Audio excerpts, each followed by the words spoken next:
Hey guys, how's it going? Welcome back to my Lupa Roma save and the start of Season 4, our second season in Serie B. I have played a few games so far. As you can see, we are somehow, surprisingly, top of the league. And we have not yet lost a game. The only other team to do that is Perugia, somehow, who have drawn 6 and won 1 of their 7 games. I think one of those draws was against us, as it was 2-2. Yeah, 1 point clear. I think beginning of the season we were predicted to be around about 17th, so we are once again surpassing expectations. And we have one game today against Spezia, who are in 8th, so that should be a good game. First of all, we'll go through all of our summer transfers. So first off, if we look at the released players, because we did release quite a few, some of these names might be quite familiar. Igor Ngonga was a great player in the first season here and the second season, arguably. Same with Parocchi, Ancini, especially in the first season. He was our total record appearance maker, but that is no longer the case. Centarelli was a good player. Singo never lived up to his name, and Marotta, old man Marotta, actually retired.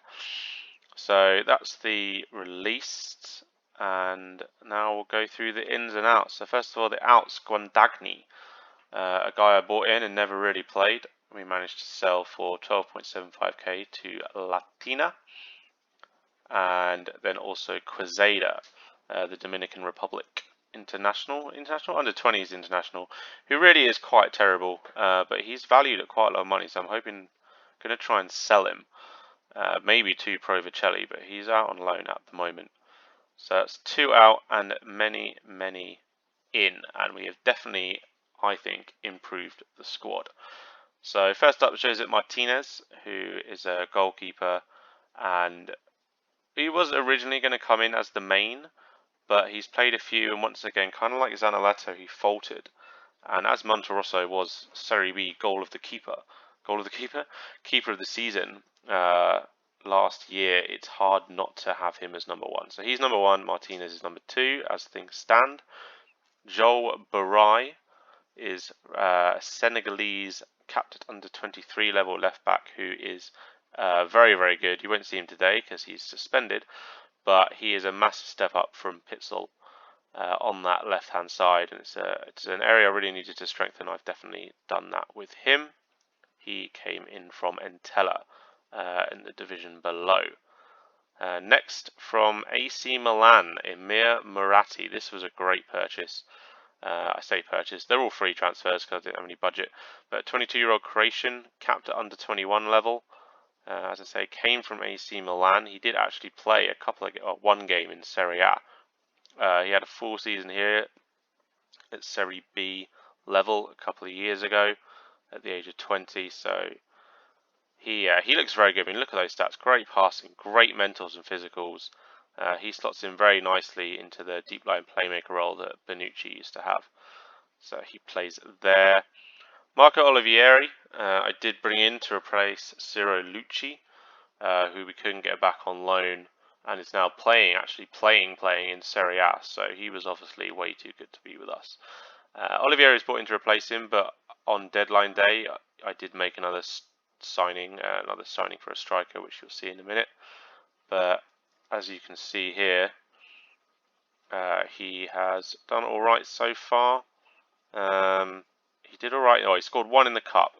He's only had 2 appearances in the league and 2 substitute appearances, and has not done very well at all. But that's because of this other striker. So centre backs was another area that I needed to improve, and I've done that so far with Marash Kumbula, a 22-year-old Albanian, really good, nice stats overall, 6'1", and also Dario Del Fabro, also another 3.5-star player, once again great stats overall. Those two are currently the starting centre backs, but I also did bring in this guy on loan from AC Milan, who's valued very highly.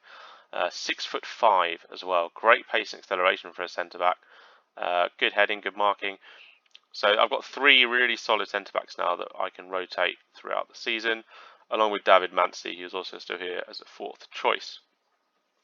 Another loan was Rafael Rosati, who can play on the right-hand side and also central midfield. He's decent. He played alright in the friendlies.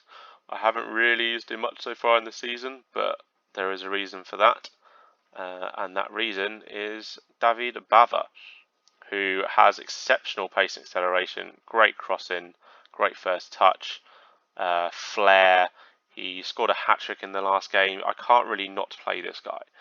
Once again, he's only 18 years old, on loan from Torino, 4-star current ability, 4.5-star potential. This guy was brought in by my director of football. He's okay. He's just kind of going to sit around in the under. Oh, he's wanted. Can I get rid of him? He's wanted on loan. Right, well, we're going to do that. Loan offer. Just very quickly see if we can ship him out.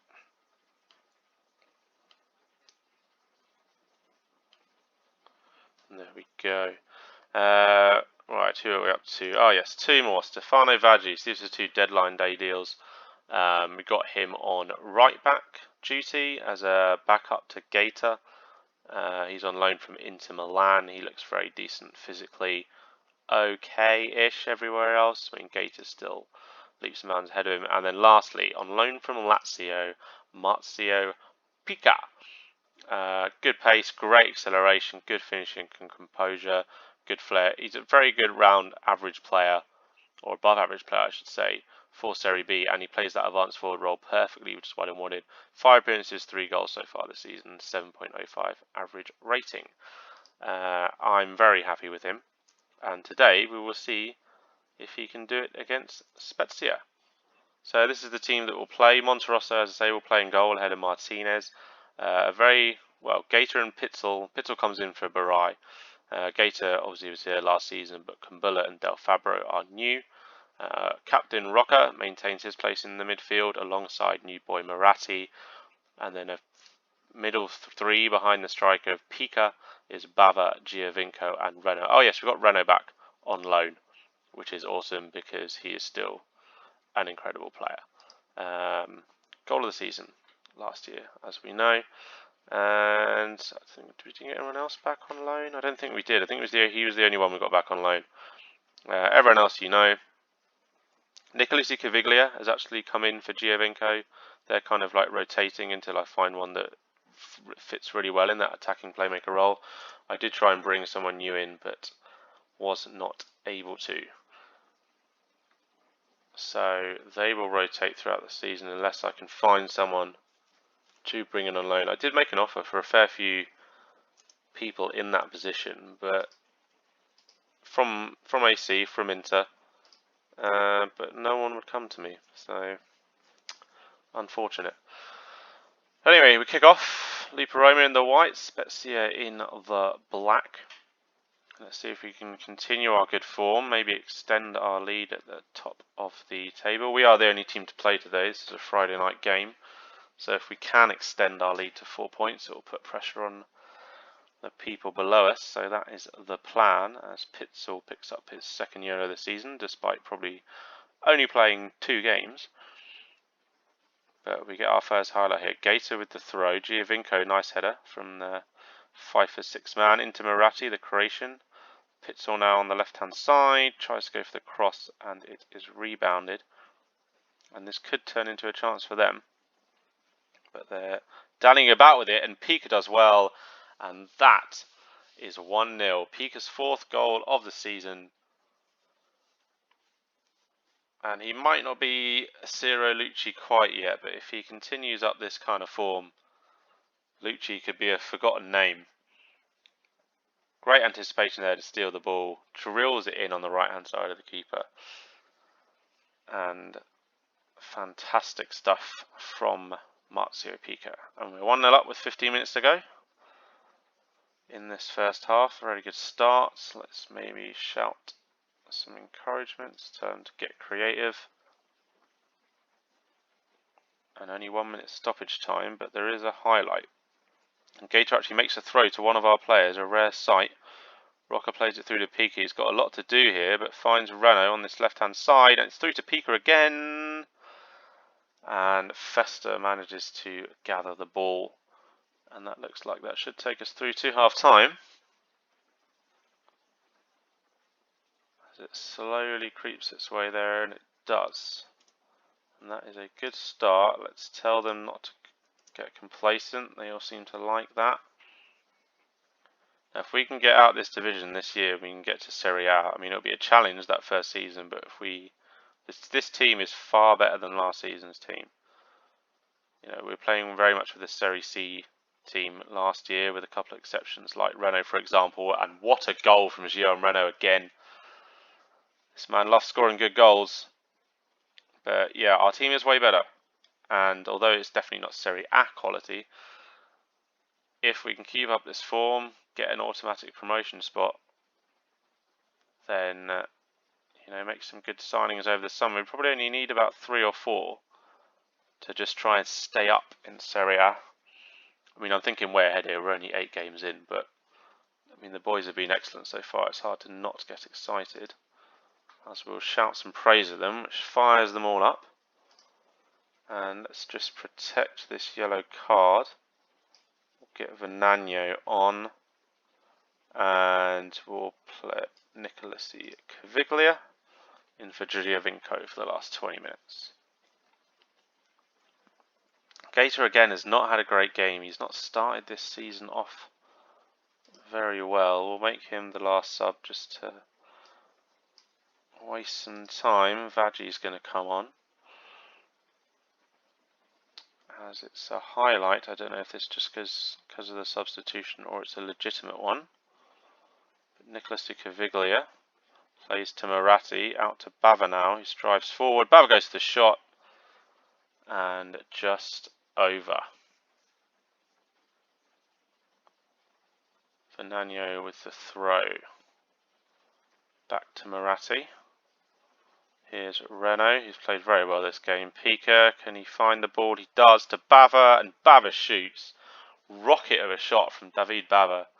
4th goal of the season, and 4 goals in 2 games for him now. And 3-0 with 3 minutes to go. Wow, 2 minutes to go plus stoppage time. Great little play by PICA. Bava hits it, smashes it through. And it is 3-0. 4 minutes of time. We've got another highlight here. Could this be 4-0? Oh no, it's headed clear, and this might actually be their chance, because we have a lot of men still forward. And here's Vignali, completely unmarked. And another completely unmarked, but they've missed the shot. And although this is pointless, we'll go defensive for the last 3 minutes, as it's hit in and it's headed over. And time ticks away. 30 seconds to go. Could still be another highlight here, as Bar comes down this left hand side, but actually we might have a chance to counter here. 20 seconds to go. PICA with the ball, and if you can find the pass, but he doesn't, and that looks like it's going to be that. And Ravazio is offside, and that is the final whistle. Surely. Nope, we're just dallying about with it. There we go. Great win. Lupa Roma 3, Spezia 0. We extend our lead at the top of Serie B by 4 points. Very pleased with that. There we go, 18 points. Cracking game. Great stuff. Renault on form, which is good. He needed a good game because his average rating was quite low compared to everyone else. And now we're 8 matches in a row without losing. So, fantastic stuff. We will come back. I'll probably play a chunk. We'll probably come back. There's only 2 games in November, Jesus. Entella, they're newly promoted from Serie C. Home game against them, that could be quite a good one. Yeah, let's play that, because then we have this shitty mid-season break, and then we can come back in February. So let's play through to Entella, and I'll leave you with us as top of the league. Oh, actually, I know what I wanted to show, just for fun. Actually, if you see general icon, Matteo is actually still an icon. The chairman suddenly disappeared from the favourite personnel, but Giovinco has come in with myself. So just Rossetti with the icon, and I'll show you probably why he's still an icon. He is most league goals scored by a player, and he's also the most league appearances by a player. Overall goals by a player in a season: Lucci, league goals, Lucci, highest ever rating, Giovinco. Most of these from last year, which is quite impressive. Monterosso, youngest player. I want him to be with me the entire way through his career. I do not want to sell him. I'm going to make him into a super keeper. Oldest player, Marotta. Fastest goal, Rossetti. And there's a few others there you can have a look at. We still, this highest transfer fee paid is still Rossetti. And we've only spent 22,000 euro. The other 4,000 was for Ken and a Kalp. And even though we've made some decent transfer fees received, I mean, we've sold people. I mean, we haven't bought anyone apart from since that first season because we just haven't had the money. And you can see why with our finances that we're 2.5 million in debt. So that's not about to change anytime soon, really. And the players we can sign for the little transfer budget that we have just aren't worth it. So there's that as well. But anyway, thanks very much for watching, and I'll see you in the next one.